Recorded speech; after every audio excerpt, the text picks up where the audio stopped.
फरीदाबाद में बाढ़ प्रभावित क्षेत्रों का दौरा किया मंत्री राजेश नागर और डीसी विक्रम सिंह ने। दोनों अधिकारी तिघांव विधानसभा के बाढ़ग्रस्त इलाकों में पहुंचे और कैंपों की व्यवस्थाओं का जायजा लिया। भूपानी में डूबे बच्चे की मौत पर मंत्री ने शोक जताते हुए परिजनों को 4 लाख की आर्थिक सहायता देने की घोषणा की। उन्होंने ग्रामीणों से अपील की कि जलभराव वाले इलाकों से दूर रहें और ऊंचे स्थानों की ओर जाएं। मंझावली, घरौड़ा और अन्य गांवों का निरीक्षण कर अधिकारियों को आवश्यक निर्देश दिए। सरकार के काम से बड़े खुश हैं, क्योंकि ये डिमांड हमने कल मांगी थी पूरे गांव, दोनों गांवों ने, और हमारी डिमांड आज सरकार ने पूरी करी है। हमने मांगा था छोटी सी मिट्टी के लिए, लेकिन हमें पुश्ता बना के दिया है, और वास्तव में ऐसा पुश्ता बनाया इसके ऊपर अगर बस भी निकाल लो, हाईवा निकाल लो, कुछ भी निकाल लो जी, और कम से कम हमें दिया जी 10 फुट ऊंचा करके ही है। फिलहाल 5 फुट या ऊपर है, 5 फुट पानी में है जी। सरकार के द्वारा खुश हुई? सरकार के द्वारा बहुत खुश है जी, बहुत अच्छे जी। सरकार ने बढ़िया काम किया है ना? सरकार ने जी बहुत अच्छा काम करा जी, बहुत अच्छा जी। जय श्री राम, जय श्री राम।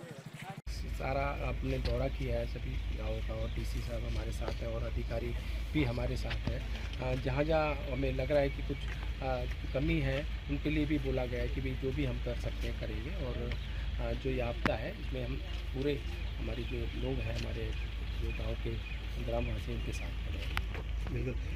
अभी के हालात काबू में है, कभी नहीं है इसकी बात नहीं है। साथ ही जैसे कि यमुना में देखें, अभी पानी का स्तर है थोड़ा ज़्यादा है, परंतु जैसा कि 2023 में था उससे तो काफ़ी कम है।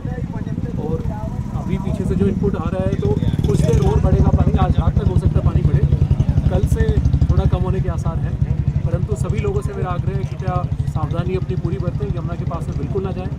पास में जाके कई लोग देखने के लिए चले जाते हैं तो उसमें ही कई बार हादसा हो जाता है, स्लिप हो जाता है। तो कृपया करके आप यमुना के पास में बिल्कुल ना जाएं जब तक कि पानी रिसीव न कर जाए। फरीदाबाद के इलाके की बात करें, लगभग कितना इलाका प्रभावित हुआ है इसमें? जैसे कि हमारे 27 गांव या तो यमुना के पास में पड़ते हैं या फिर उससे अफेक्टेड रीजन में आते हैं। तो उसमें हर एक गांव में कुछ ना कुछ इफेक्ट है, किसी में 1% है, किसी में थोड़ा ज़्यादा है। तो किसी भी आबादी में ऐसा जितना इफेक्ट नहीं है। हमने सारे लोग बाहर निकाल लिए, चाहे हमारे शेल्टर होम में हो, चाहे सेफ प्लेसेस में हो, चाहे वो इवेंचुअली अपने रिश्तेदारों के भी गए हैं, तो उनके खाने की व्यवस्था या दवाई की व्यवस्था हमने करवाई है सभी। तो अगर हम देखें तो खेत का इलाका थोड़ा ज़्यादा है या फसल का इलाका थोड़ा ज़्यादा है, तो आबादी वाला क्षेत्र काफ़ी कम है। राहत कैंप कितने खुल रहे हैं? हर गांव में हमने राहत कैंप लगाए हैं, तो वहाँ पे जो लोग हैं कंसर्न गांव के भी या आसपास से भी जो भी आ रहे हैं, तो उनको हम वहाँ पे रुकवा रहे हैं। उनकी सारी फैसिलिटीज़ हमने वहाँ पे रखी है, रुकने की भी, और चाहे उनके खाने की या फिर उनकी दवाइयों की, और या उनके पशुओं की भी, तो पशुओं की भी हमने व्यवस्था करी है, उनके खाने की भी और उनकी दवाई की। बड़े पैमाने पर रेस्क्यू किया जा रहा है जिला प्रशासन की तरफ से, टोटल कितने रेस्क्यू? बिल्कुल ही कंटिन्यूस चल ही रहे हैं जी, काफ़ी रेस्क्यू हो चुके हैं। जैसे हम बसंतपुर में देखें, हम शुरू से उनको वार्निंग देते आ रहे हैं, जब से पानी बढ़ने भी नहीं लगा था तब से हम वार्निंग देते आ रहे हैं कि आप बाहर निकल जाएं। परंतु कई लोग ऐसे थे जो टाइमली बाहर नहीं निकले, कहने के बावजूद भी। कई लोगों का देखा भी कि वार्निंग देने के बावजूद भी अपने घर के अंदर लॉक होकर ऊपर अपनी छत पे चले गए, तो उनको भी ज़बरदस्ती हमने निकाला है।